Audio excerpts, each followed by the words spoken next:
setembro de 2016, no Congresso Internacional de Astronáutica no México, Elon Musk, o fundador e CEO da SpaceX, apresentava seus planos ambiciosos para tornar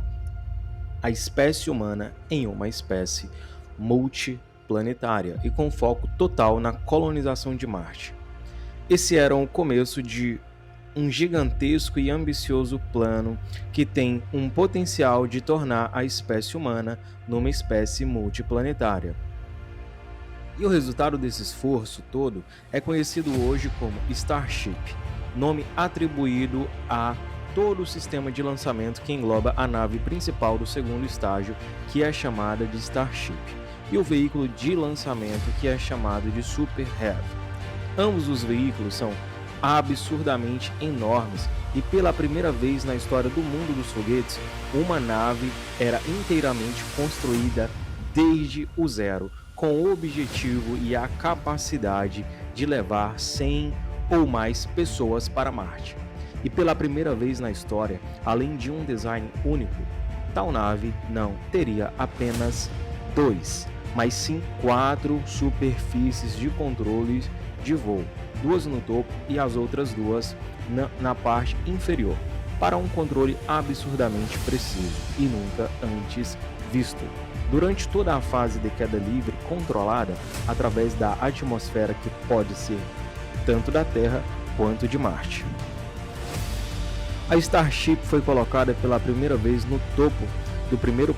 protótipo do seu primeiro estágio Super Heavy em 6 de agosto de 2021, se tornando não só no foguete mais alto, mas cada vez mais próximo de se tornar no mais pesado e mais potente foguete depois do Saturno V, o até então maior e mais potente foguete já feito pela humanidade.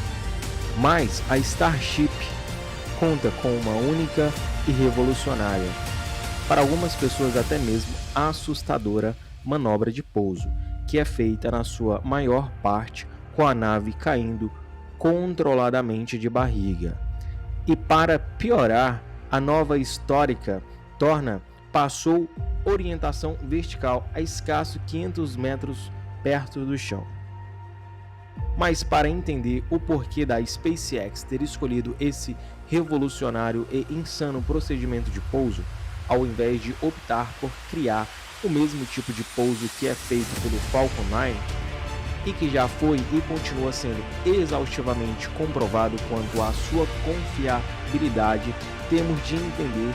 a dinâmica de chegada de um veículo em outro planeta. E quando um ou qualquer outro veículo está a chegar em um outro planeta, seja ele a Terra ou Marte, dentre outros vários problemas graves, ele vem com um que é especialmente perigoso: o tremendo excesso de velocidade, que geralmente ronda nos 20 mil km por hora. E para começar a contornar esses problemas, a equipe responsável pelas naves optaram por colocar a mesma primeiro em órbita de tal planeta para ir reduzindo gradualmente a sua velocidade e posteriormente, de forma mais controlada, realizar o procedimento de entrada. No começo, isso só pode ser feito se o veículo ou a nave tiverem combustível especialmente reservado para tal procedimento, o que, de uma forma geral, nunca tem, além de ser um procedimento mais demorado e que aumenta muito a complexidade do mesmo. Por isso que veículos como os rovers acabam entrando na atmosfera com tanta velocidade que acabam se superaquecendo e incendiam-se, motivo pelo qual precisam ter escudo de calor bastante robusto. E no caso dos ônibus espaciais, por terem asas, precisavam não só de escudos de calor, mas também precisavam entrar com forte ângulo de ataque e realizar uma série de curvas tanto para a esquerda quanto para a direita enquanto caíam através da atmosfera terrestre. E é aqui onde a incrível engenharia de produção e desenvolvimento da Starship entra em ação. A Starship entra na atmosfera em ângulo, assim como os ônibus espaciais se superaquecendo e desacelerando continuamente, à medida em que a atmosfera vai ficando cada vez mais densa, motivo pelo qual ela é revertida por cerca de 25 mil placas que formam o escudo de calor, mas ao invés de planar como os ônibus espaciais faziam, a Starship mantém-se numa queda livre de barriga, que é controlada e pode ser ajustada, precisamente pelos seus 4 flaps a cerca de 500 metros do chão. Seus 3 motores Raptor são ligados e vetorados para posição máxima, orientando a nave da posição horizontal para a posição vertical, ao mesmo tempo em que seus flaps traseiros são retraídos, facilitando ainda mais a execução da manobra de giro. Ao retrair os flaps da traseira e mantendo-os da dianteira da nave estendidos, permite que a parte traseira da nave gere menos arrasto, o que induz ao giro, já que com os flaps recolhidos há menos superfície de contato com o fluxo do ar e, consequentemente, gera-se menos arrasto em relação ao topo da nave, que estava com flaps estendidos. Mas, talvez, a pergunta mais importante é: por que a SpaceX escolheu esse método incomum e arriscado? E por que não realizar mais alto? Por que tão perto do chão? E para responder essas perguntas, precisamos entender um conceito no qual todo o procedimento de pouso da Starship se baseia na chamada velocidade terminal. A velocidade terminal é definida como a máxima velocidade atingida por um objeto em queda livre, através de um fluido como o ar, ou seja, qualquer corpo em queda livre chegará em um ponto onde ele atingirá uma velocidade máxima limite, em que a partir desse ponto o corpo deixará de acelerar e passará a manter uma velocidade quase constante. Assim que esse ponto é alcançado, diz-se que o corpo atingiu a sua velocidade terminal.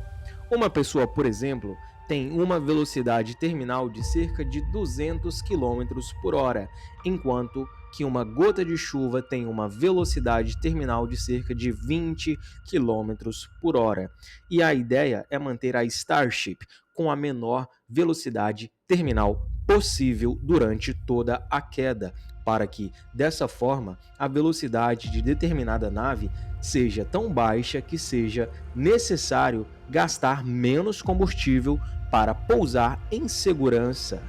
E é por isso que a manobra de giro é feita nos últimos momentos, já bem perto do chão. Mas vamos ver isso com mais detalhes. Durante a queda da Starship, as duas forças principais agindo sobre a nave: a força de arrasto, que age para cima, desacelerando a nave, e a força da gravidade, que age para baixo, acelerando a nave Starship. A Starship alcança a sua velocidade terminal no momento em que a força de arrasto, que age para cima,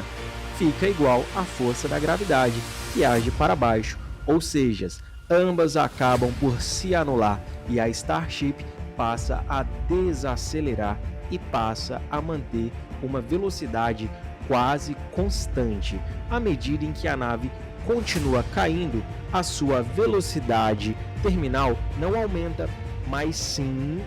vai reduzindo cada vez mais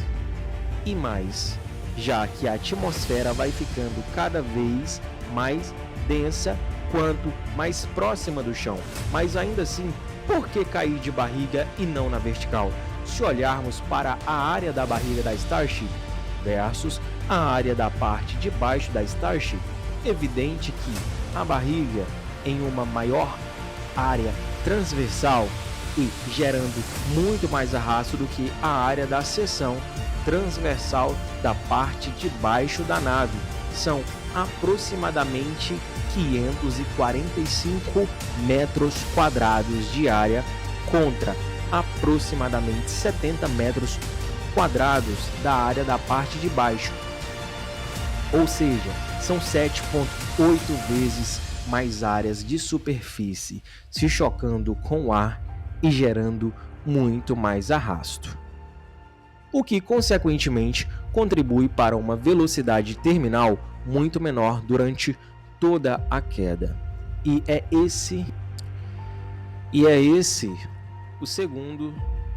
motivo principal pelo qual a manobra de giro para orientação vertical só é feita nos últimos momentos, já bem próximo do chão.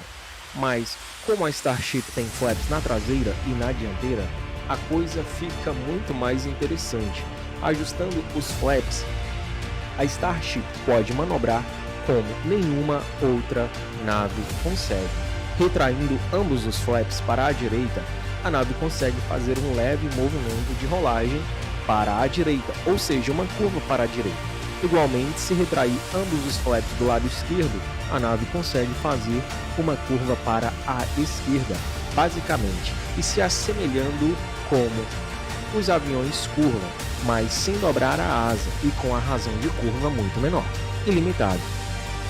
Retraindo ambos os flaps da dianteira e mantendo os da traseira estendidos, o nariz mergulha e, consequentemente, há um pequeno ganho de velocidade horizontal, ou seja, a nave consegue se mover para frente, o que pode ser útil quando se pretende, por exemplo, escapar de alguma zona de perigo para o pouso ou quando a nave estiver levemente atrás do seu local ideal para pouso. Retraindo ambos os flaps da traseira e mantendo os da dianteira estendidos, é possível trazer a nave para a sua orientação vertical, e os colocando de forma assimétrica é possível fazer a nave girar, ou seja, fazer um movimento de guinada.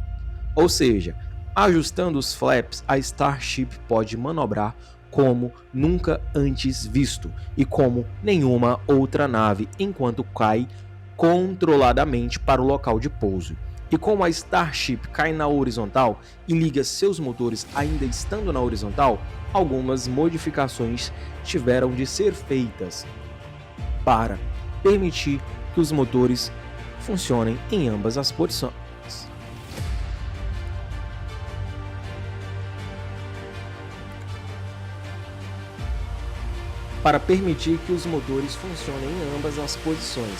Com a adição de chamados Red Tanks, que são tanques auxiliares totalmente preenchidos por combustível, que é através dele que os motores principais são alimentados durante a ignição final até o pouso.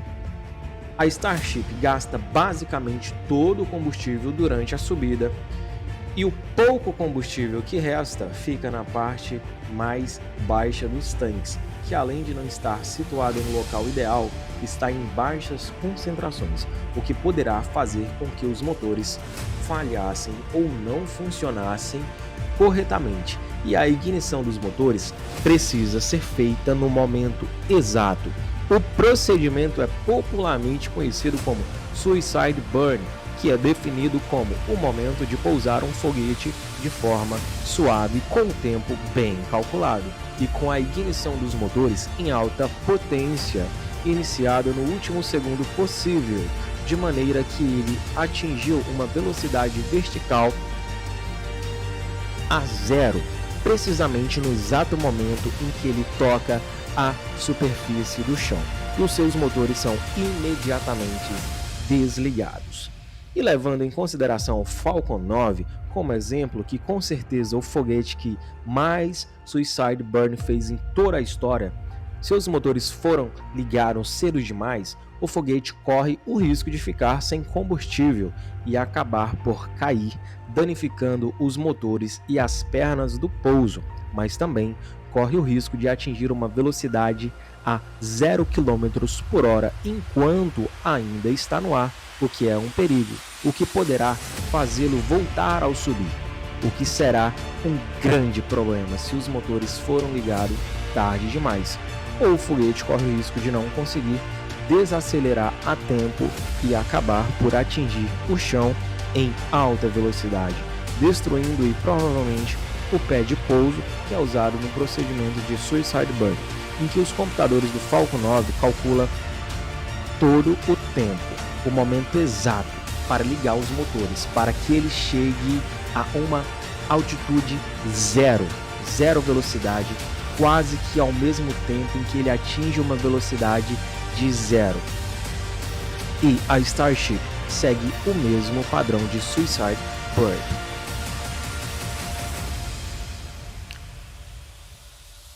A princípio, a principal vantagem deste procedimento é que gasta-se muito menos combustível, ou em outras palavras, muito menos desta vez é necessário para trazer todo o sistema para uma parada total. E falando de motores de foguete de uma forma geral, existe uma zona ideal para o correto funcionamento deles. No caso do Falcon 9, essa faixa varia de 40% de potência até 100% de potência. Qualquer coisa abaixo de 40%,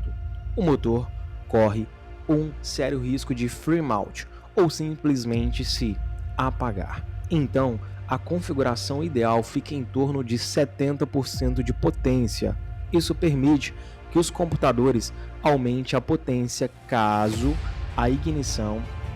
tenha acontecido mais tarde, ou reduzam a potência caso a ignição tenha ocorrido mais cedo. Isso é feito de forma totalmente a calcular a velocidade de queda da aceleração e o quanto de potência é necessário para que o foguete chegue a uma velocidade zero, quase que ao mesmo tempo em que atinge uma velocidade zero. E uma pequena curiosidade sobre os momentos finais do próprio Falcon 9 é que com apenas um motor Merlin de potência mínima, gera-se uma força de empuxo suficiente para trazer o foguete a pairar no ar. Tamanha a força gerada por esses motores. E também a importância do Suicide Burns. A título de comparação, durante a queda, a velocidade terminal do Falcon 9 gira em torno dos 310 metros por segundo, ou 1.116 km por hora, em comparação com cerca de 150 a 100 metros por segundo, ou 540 a 360 km por hora, respectivamente, da Starship, porque os Falcon 9 caem na vertical e, consequentemente, há menos geração de superfície chocando com o ar e gerando muito menos arrasto. Bom, mas voltando para a Starship, como tudo que envolve a exploração espacial, os riscos são enormes e, estando sempre presentes, tudo tem de estar funcionando bem, de forma absolutamente perfeita, para que a missão seja um sucesso e não hajam perdas de vida. E esse é um conceito que muito bem define a exploração espacial, porque ela é feita de riscos. Manter uma nave em queda livre de barriga para só colocar na posição final do pouso a escassos metros do chão em um outro planeta é uma tarefa extremamente viável em termos de redução de custos e sob o ponto de vista da engenharia, mas também extremamente perigosa por haver fatores humanos envolvidos, embora já tenhamos enviado e pousados com sucesso diversos rovers e sondas em Marte, tornando isso quase rotineiro, contribuindo de forma tremenda para a expansão do nosso conhecimento sobre outros planetas. A viagem tripulada para Marte é bem mais desafiadora e uma viagem da Terra até Marte demora cerca de 7 meses. E como já foi exaustivamente estudado e comprovado na Estação Espacial Internacional, o corpo humano sofre uma constante e significativa perda de massa muscular e óssea, assim como a atrofia dos músculos em um ritmo muito mais acelerado em relação a quem está na Terra, justamente pela ausência de gravidade. Por isso que astronautas precisam obrigatoriamente se exercitarem por pouco mais de 2 horas por dia para combater essa perda. O que significa, dentro da Starship, obrigatoriamente deve haver muitas máquinas para que os astronautas possam se exercitar periodicamente. além do confinamento, questões psicológicas, questões de saúde, a comunicação e a relação entre os tripulantes. A questão da comida e água também é um ponto crítico, já que são 7 meses para ir e alguns dias ou semanas lá, e mais 7 meses para voltar. Então é necessário prover comida e água suficiente para cerca de 2 anos de viagem, e água não será somente para o consumo da tripulação, mas também para higiene, refrigeração de equipamentos e até para a respiração da tripulação, embora outros métodos também possam ser usados para a produção de oxigênio, mas todos esses problemas serão ultrapassados somente com o tempo. O tempo dirá. Enquanto isso, a Starship continua sendo exaustivamente testada e melhorada a cada dia que passa. Bom, e talvez há alguns anos, esse pouso que é tão comum hoje na Terra seja comum, mas não aqui na Terra, e sim em Marte. Se você chegou até aqui, deixa o seu like, o seu comentário e a sua sugestão do que você quer ver por aqui no Contemporâneo Information.